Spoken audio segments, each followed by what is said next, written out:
The billionaire stood at the edge of the pristine marble fountain in Central Park, watching the crystal-clear water cascade down its tiers. His tailored suit cost more than most people earned in a year, his watch could feed a family for months, and his shoes were handcrafted in Italy. But as he looked at his reflection rippling in the water below, all he saw was emptiness. Marcus Sterling had everything money could buy, yet he felt more hollow than ever before. The idea came to him suddenly, like a lightning bolt piercing through his carefully constructed world of privilege. What if he stripped away the designer labels, the luxury car, the penthouse view? What if he walked among ordinary people not as a billionaire, but as someone society had forgotten?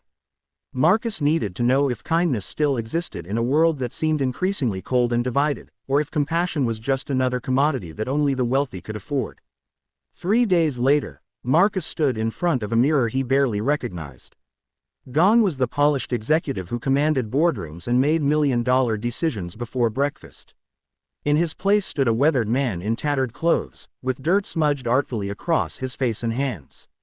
His expensive watch had been replaced with a broken timepiece from a thrift store. His leather shoes traded for worn sneakers with holes in the soles. He had become invisible, just another face in the crowd that most people would walk past without a second glance. Marcus chose a busy street corner in downtown Manhattan for his experiment. The autumn wind cut through his thin jacket as he sat on the cold concrete, a cardboard sign resting against his knee. The words he'd written were simple: hungry. Anything helps. God bless. He watched as thousands of people passed by, their eyes sliding over him as if he were part of the scenery, no more remarkable than a fire hydrant or a mailbox. For hours, he sat there. Businessmen in sharp suits hurried past, their phones pressed to their ears, discussing deals and deadlines.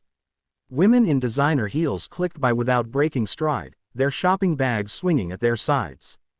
Teenagers laughed and jostled each other, completely absorbed in their own worlds. A few people dropped coins into his cup without looking at him, their charity automatic and impersonal, as if they were depositing money into a vending machine rather than helping a human being. As the sun began to set and the temperature dropped, Marcus felt the crushing weight of invisibility. He had never realized how dehumanizing it was to be ignored, to sit at eye level with hundreds of people and have not one of them truly see you. His carefully planned experiment was teaching him lessons he hadn't anticipated, and each one cut deeper than the last. Just as he was considering ending his experiment early, a small figure approached. The boy couldn't have been more than 10 years old, with dark hair that needed cutting and clothes that had clearly been worn by older siblings before him. His jacket was too thin for the weather, and his sneakers were held together with duct tape. But his eyes, those eyes were bright with something Marcus had rarely seen in his own world: genuine concern. "Mister, are you okay?" the boy asked, his voice soft but clear. Marcus looked up, surprised to be addressed directly. I'm just hungry, son." The boy's face scrunched up in thought, and he reached into his pocket, pulling out a crumpled $5 bill. Marcus could see it was worn from being handled many times, probably the boy's lunch money or savings from doing chores. The child stared at the money for a long moment, clearly wrestling with a difficult decision. "My mom always says we should help people when we can," the boy said finally, extending the money toward Marcus. "This is all I have, but you can have it. You need it more than me." Something cracked inside Marcus's chest. This child, who clearly had so little himself, was offering his only money to a complete stranger. "Son, I can't take this. You need it for yourself." The boy shook his head firmly. "My mom packed me a lunch today, and I already ate it. You look like you haven't eaten in a while. Please take it." Before Marcus could protest further, the boy pressed the bill into his hand and started to walk away. But Marcus couldn't let this moment pass so simply. "Wait," he called out, his voice thick with emotion. "What's your name?" The boy turned back, smiling. "I'm Danny. What's yours?" "I'm Marcus." "Tell me, Danny, why did you stop when so many others didn't?" Danny tilted his head, considering the question with a seriousness beyond his years. "I guess because I know what it's like to be hungry sometimes. And I know what it feels like when people look through you like you're not there. My dad left us last year, and things got really hard. We were almost homeless, but some kind people helped us. My mom says that when good things happen to you, you have to pass it forward. So that's what I'm trying to do. Marcus felt tears welling in his eyes, something that hadn't happened in years. Your mother sounds like a wonderful woman. She is, Danny said proudly. She works 2 jobs now so we can keep our apartment. She gets really tired, but she never complains.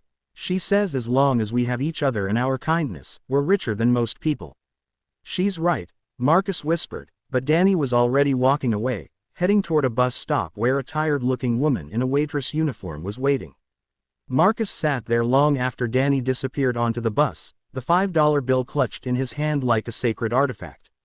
In his world of billion-dollar deals and corporate acquisitions, he had forgotten what true wealth looked like.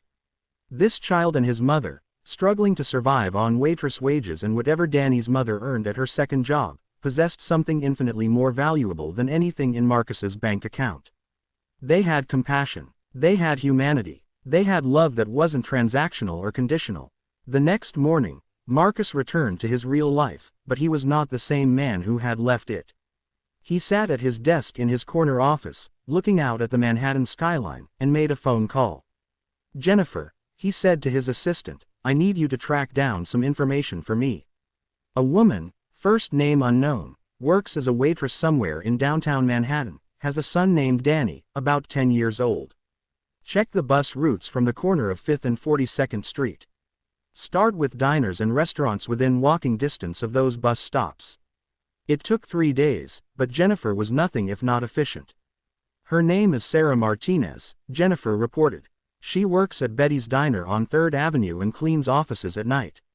Her son is Daniel Martinez, 10 years old, attends PS 234. They live in a rent-controlled apartment in Queens. She's 3 months behind on rent and facing eviction proceedings. Marcus felt his heart constrict. While he had been running his experiment, playing at poverty like it was a game he could quit whenever he wanted, this family was facing real crisis. Danny had given him his last $5 while his mother was fighting to keep a roof over their heads. Cancel my meetings for today, Marcus said. All of them. The plan that formed in Marcus's mind wasn't about assuaging guilt or buying his way into feeling like a good person. It was about honoring the profound lesson a 10-year-old boy had taught him about the true meaning of wealth. Marcus didn't just want to solve their immediate problem, he wanted to create lasting change, not just for Danny and his mother, but for countless others like them. First, Marcus visited the landlord of Sarah's building, a man whose reputation for ruthlessness was well known in real estate circles. Marcus didn't reveal who he was, just asked about the building. When the landlord mentioned he was looking to sell the aging property, Marcus made an offer through his attorneys that couldn't be refused. Within a week, he owned the building. His first act as the new landlord was to forgive all back rent for every tenant and reduce everyone's rent by 30%. His second act was to establish a fund that would help any tenant facing financial hardship. But Marcus wasn't done. He learned that Sarah had dreams of opening her own restaurant someday, a small place where working families could afford to eat home-cooked meals. She had notebooks full of recipes and business plans she'd worked on during her rare free moments. Marcus set up a trust that would provide Sarah with the capital to start her restaurant, along with business mentorship and support. The only condition was that she had to keep one table always available for people who couldn't afford to pay, where they could eat with dignity. For Danny, Marcus established an education trust that would cover his schooling from elementary through college, including any extracurricular activities he wanted to pursue. But more than that, Marcus wanted to ensure Danny's incredible capacity for empathy and kindness was nurtured, not crushed by a hard world. 3 weeks later, Marcus arranged to meet Sarah and Danny at a neutral location, a lawyer's office where Sarah had been told she was receiving assistance from a local charity. When Marcus walked in, cleaned up and in his business attire, Danny's eyes went wide with recognition. "Mr. Marcus, you look so different. Did you find a place to live? Did you get food?" The boy's questions tumbled out, filled with genuine concern. Sarah looked confused, glancing between her son and this well-dressed stranger. "Danny, do you know this man?" Marcus knelt down to Danny's level. "I need to tell you both something. Danny, a few weeks ago, you gave me $5 when I was sitting on the street. You gave me your last $5 because you thought I was hungry and needed help." "I remember," Danny said, smiling. "Did it help?" It helped more than you could possibly know, Marcus said, his voice catching. But I need to tell you the truth. I wasn't really homeless. I'm actually a businessman, and I was conducting an experiment to see if kindness still existed in the world. Thousands of people walked past me that day. Do you know how many stopped to help? Just one. You. Sarah's hand flew to her mouth. Danny, you gave away your lunch money. We talked about this. He taught me something invaluable that day, Marcus interrupted gently. He taught me what real wealth looks like. Mrs. Martinez, your son showed me that kindness isn't about having money to spare. It's about having a heart that can't walk past someone in need, even when you're struggling yourself. Marcus explained everything he had done and why. He showed them the documents, the building ownership transfer, the restaurant trust, Danny's education fund. Sarah began to cry, shaking her head in disbelief. This is too much. We can't accept this. We didn't do anything to deserve this. That's exactly why you deserve it, Marcus said firmly. Because you don't see your kindness as something that deserves reward. You see it as simply being human. Danny gave me $5 expecting nothing in return. I'm not doing this because I owe you. I'm doing this because you showed me what I had forgotten. That our humanity is measured not by what we accumulate, but by what we give away. Danny looked up at Marcus with his bright, serious eyes. So you're not hungry anymore? Marcus laughed through his own tears. No, Danny. Thanks to you, I'm not hungry anymore. Not for food, anyway. You fed something in me that had been starving for a very long time. The story of Marcus and Danny spread, though Marcus tried to keep it quiet. It wasn't about publicity or praise. But good stories have a way of finding the light. Other wealthy individuals began their own experiments, discovering what Marcus had learned. That empathy requires proximity, that you cannot truly understand the struggles of others from a distance. Some of these experiments led to real change: affordable housing initiatives, living wage requirements, education programs. Marcus transformed his business practices too. He implemented profit-sharing programs for all employees, created extensive benefits for part-time workers, and established a foundation dedicated to helping working families achieve stability and dignity.